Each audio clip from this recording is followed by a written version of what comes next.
Hello, my dear smart students. Welcome to you in our English lesson. Today, inshallah, we are going to start lesson 3 in Unit 9. And today, we are going to know more about the restoring and rebuilding the old buildings. أهلا بكم في الدرس الثالث من الوحدة التاسعة. إن شاء الله اليوم راح نتعرف على بيت لوذان، إعادة بناء المناطق القديمة أو الأماكن أو البيوت القديمة أو إعادة تأهيلها أو ترميمها، وهل لذلك مميزات أو عيوب. وأيضا سنتعرف على بيت لوذان how it was in the past and how it is nowadays and how it is important in Kuwaiti history. So let's start our dear smart students. هيا بنا نبدأ درسنا عن المباني القديمة وبيت لوذان. Before going into our lesson, قبل البدء في درسنا, as usual كما هو معتاد, let me give you a brief summary for this lesson. خلينا نعطيكم ملخص بسيط عن الدرس الثالث. In this lesson we are going to talk about بيت لوذان. راح نتعرف على بيت لوذان in the past and today. How it was in the past, كيف كان بيت لوذان في الماضي وكيف أصبح في الوقت الحاضر. In the past it was a place where ships took refuge from storms in the past. في الماضي طبعا كان مكان بتأخذ منه السفن ملجأ في حالة العواصف. لما يكون في عاصفة شديدة the ships were put كان بيتم وضع هذه السفن في بيت لوذان. So بيت لوذان جاء من كلمة ملاذ يعني ملجأ. Okay, when there is storms they put the ships in this house. كان بيضع فيه السفن في أثناء وقت العواصف في الماضي.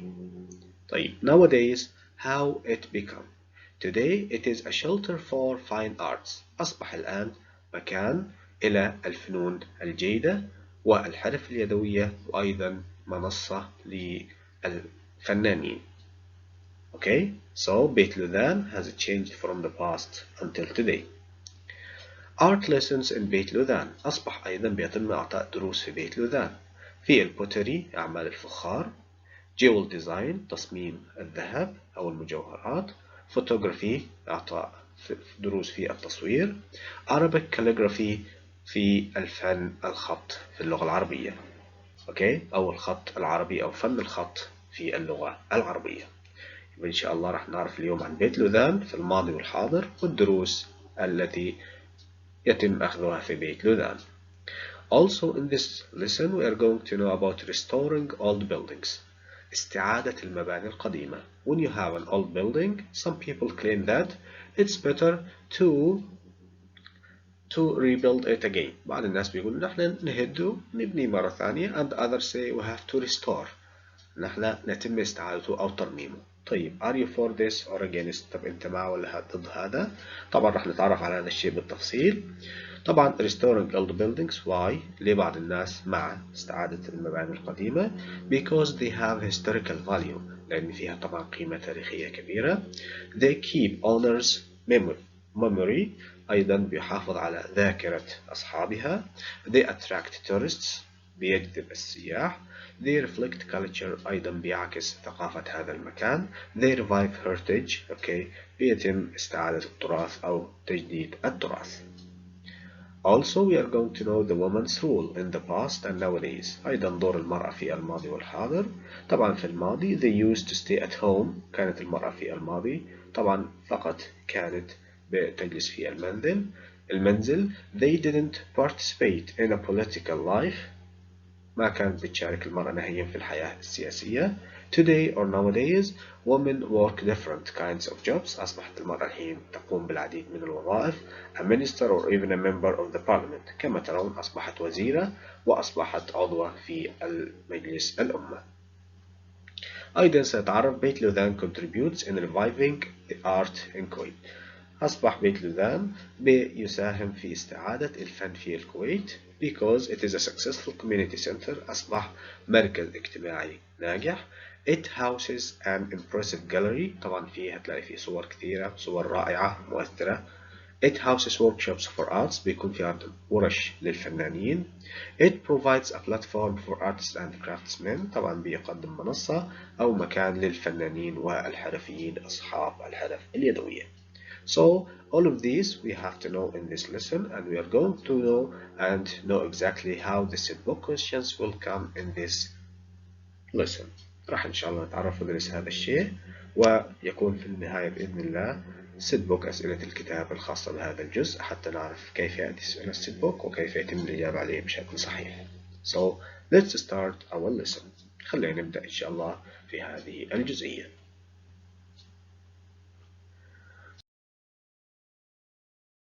So, many people believe in rebuilding and restoring old buildings. Why? بعض الناس يعتقد في إعادة بناء أو استعادة البيوت القديمة أو ترميم البيوت القديمة. لماذا؟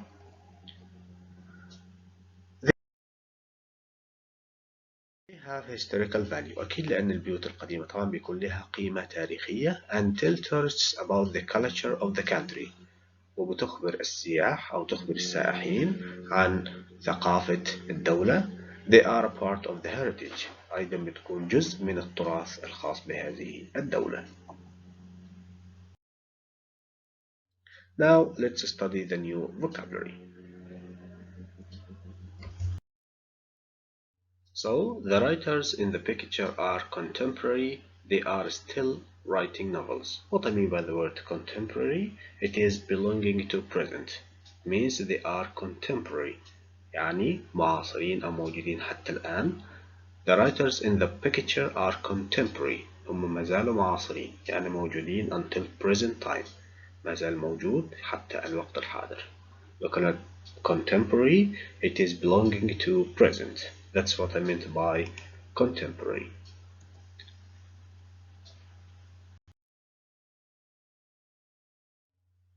Contemporary.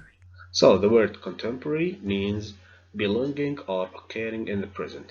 شيء يحدث أو يتعلق بالوقت الحاضر بنسميه معاصر.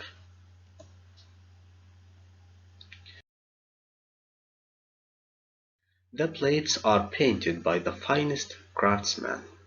By the finest craftsmen. So what I mean by craftsmen or craftsman? Okay, as you can see الأطباق هذه تمت رسومتها أو مرسومة by the finest craftsman. Craftsman, someone who is very skilled at a particular craft. يعني الشخص اللي بيكون موهوب في شيء معين من خلال القيام به باليد. اوكي، أو القيام بهذا الشيء يدويا. يبقى كلمة craftsman اللي هو حرفي أو شخص عنده موهبة أو حرفة يدوية.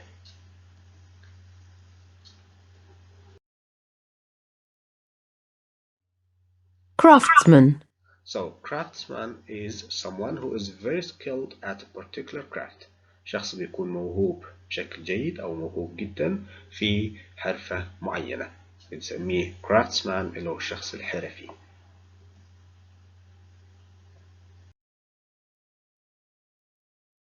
In some schools, Arabic calligraphy. في بعض المدارس, Arabic calligraphy is taught in parallel with manuscript decorations. في بعض المدارس الخط العربي أو فن الكتابة باللغة العربية is taught يتم تدريسه in parallel with. What I mean by in parallel with, occurring at the same time. Okay, for example, you are learning English and watching videos. You are, for example, eating and thinking about something. So when you have two things occurring at the same time, so they are occurring in parallel. لما يكون شيئين بيحدثوا مع بعض في نفس التوقيت بنسميها in parallel. What I mean by in parallel بنسميها متوازي أو في نفس الوقت بالتوازي مع هذا الشيء. So it is in parallel.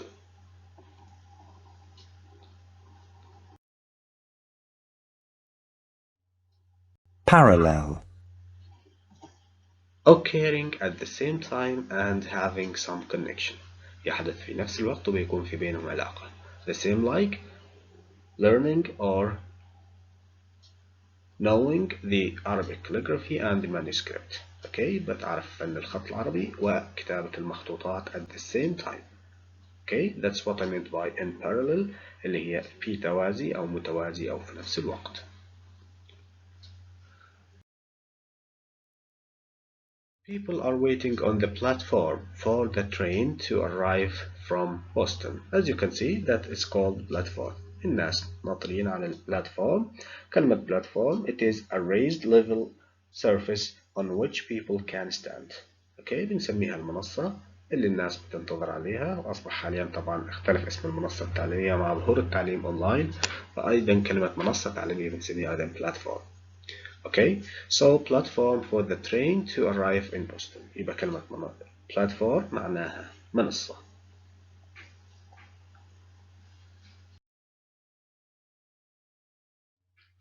Platform.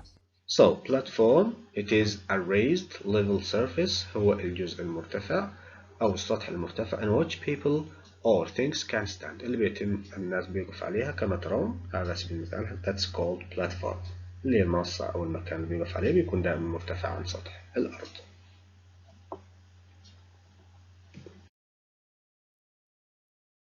Painting pottery or painting on pottery. That's called pot, and painting on pottery, okay, is a wonderful art. So what I mean by pottery, that's called pottery. It is clay that has been shaped and baked to make pots. كلمة pottery اللي هو ليه؟ اللي هو الفخار. اوكي كما ترون كلمة pottery اللي هو الفخار.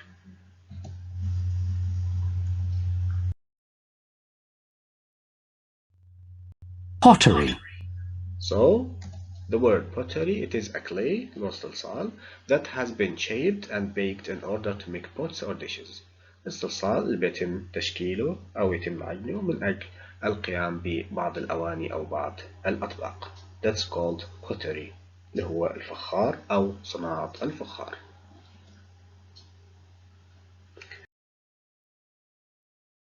A new campaign has been launched to promote charity.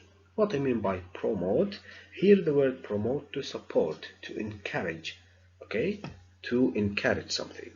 So a new campaign, حملة جديدة, has been launched. تم شنها أو القيام بها to promote, to support or to encourage charity. من أجل تشجيع أو من أجل مساندة أو تعزيز الزكاة أو الإحسان إلى الآخرين. وكلمة promote, it is to encourage or to support.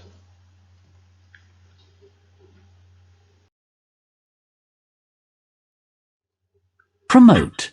Promote. So the word promote is support or actively encourage. Okay, it is يشجع, يعزز, يحسن, يساند. That is for the word promote.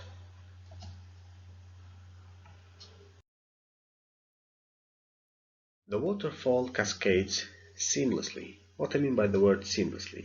Here, the waterfall cascades seamlessly. Seamlessly means smooth, without seams to obvious joints. Okay, something happens smoothly. Okay, without any obstacles, without any problems. Here, the waterfall الشلال cascade يتدفق. Okay, seamlessly, without any problems. يبقى كلمة seamlessly معناها بسلاسة أو بسهولة تامة بدون وجود عوائق. That's what I meant by seamlessly.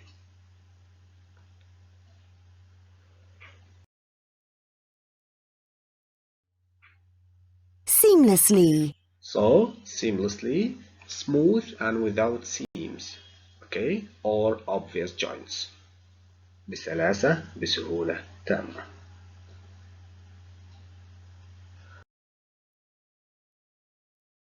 Schools help students to socialize with friends.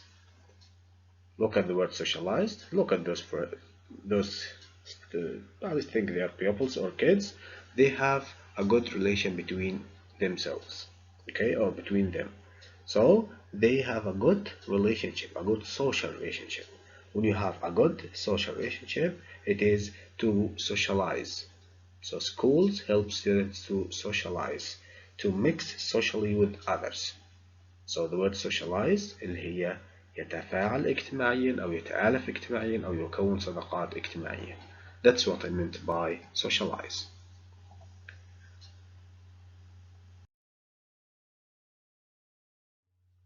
Socialize. So socialize like this, to have friends in your society and to react with them and not to live in isolation but to have a social rule in your society and to have mix socially with others.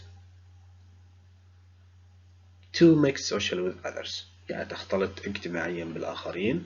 That's what I mean by socialize. Okay, شخص يتفاعل اجتماعيا. Now let's know the meaning of the vocabulary together.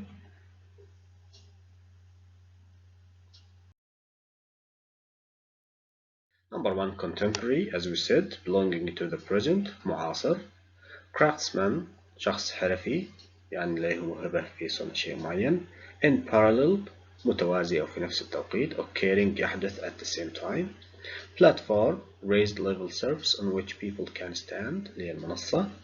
Pottery, صناعة الفخار. Clay, that has been shaped and baked to make pots, اللي هو فخار أو فن صناعة الفخار. Promote, to support or encourage, يعزز أو يشجع أو يحسن. Seamlessly, بسلاسة أو بسهولة تامة. كلمة socialize, يتفاعل اجتماعيا مع الآخرين. So, these are the most important vocabulary that we have to learn in this lesson. هذه أهم الكلمات التي يجب معرفتها في هذا الدرس. Now, move to the set book, questions related to this lesson. انتقل إلى أسئلة الكتاب الخاصة بهذا الدرس.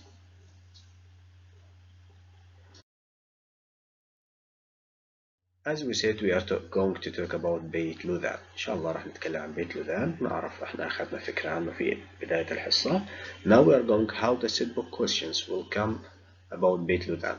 طبعا الست بوك ركز فيها لأن دايما بيأتي منها الست بوك، يأتي منها المواقف، يأتي منها الترجمة. if you focus with me لو ركزت معي في أسئلة الكتاب راح تكون إن شاء الله إذا أي شيء في الست بوك في المواقف functions في translation you will know it. So let's know how the set book questions will come in بيت لوذان.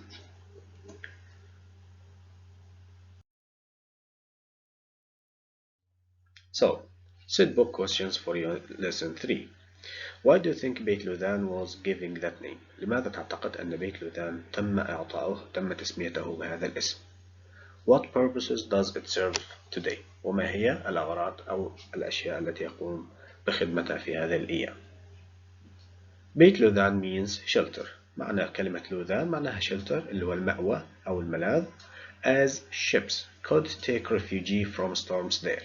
كما قلنا حيث تقوم السفن بأخذ ملجأ من العواصف في الماضي.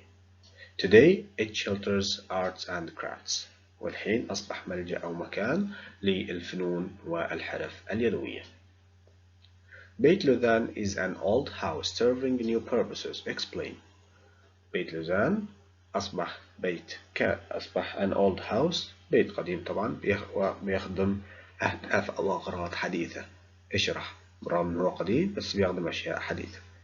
It's a place where people meet to drink coffee. أصبح مكان حيث يتجمع الناس من أجل شرب القهوة. Eat food and socialize. أكل الطعام والتفاعل اجتماعيا. It's a shelter in which human creativity, arts and craftsmen are shown. هذا بيكون مكان أو ملاذ حيث يظهر فيه الفنانون والإبداعات البشرية والأشياء الحرفية الخاصة بالناس.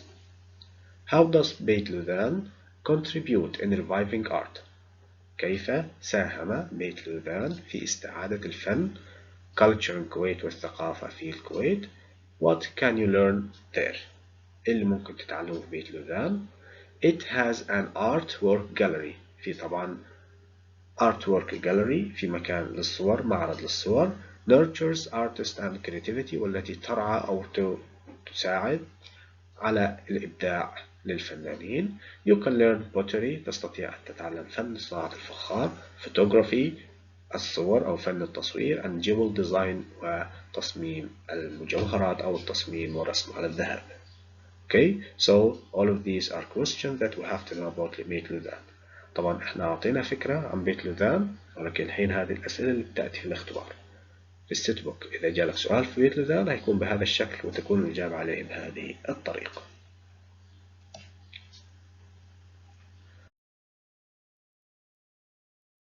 Number 4.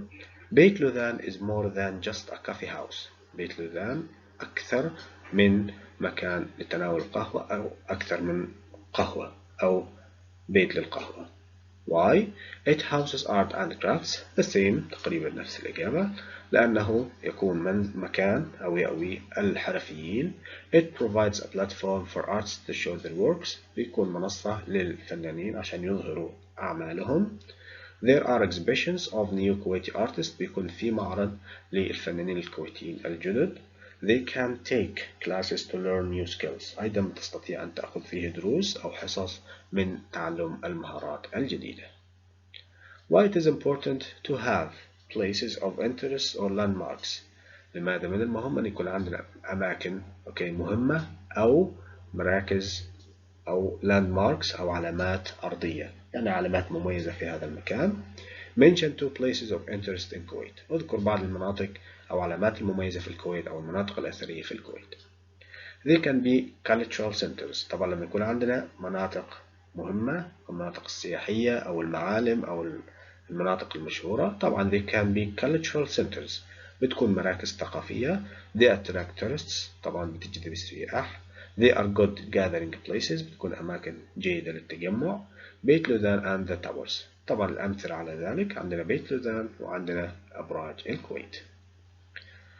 Why do you think it is important to restore old historical buildings? لماذا تعتقد أنه من المهم استعادة أو بناء أو ترميم المباني القديمة أو المباني التاريخية؟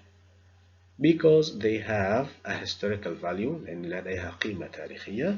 Because they reflect the country's culture and history، لأنها تعكس ثقافة الدولة أيضا وتحكي تاريخ الدولة وكيف كانت الدولة في الماضي. And also it can tell about our customs in the past, people in the past, how did they live. Also it is a part of our heritage، أيضا بتكون جزء من التراث الخاص بنا. So these are the most important questions that we have to learn in this lesson. By the end of my lesson, I would like to thank you all for your good listening, wishing you all the best and have a nice day. Thank you.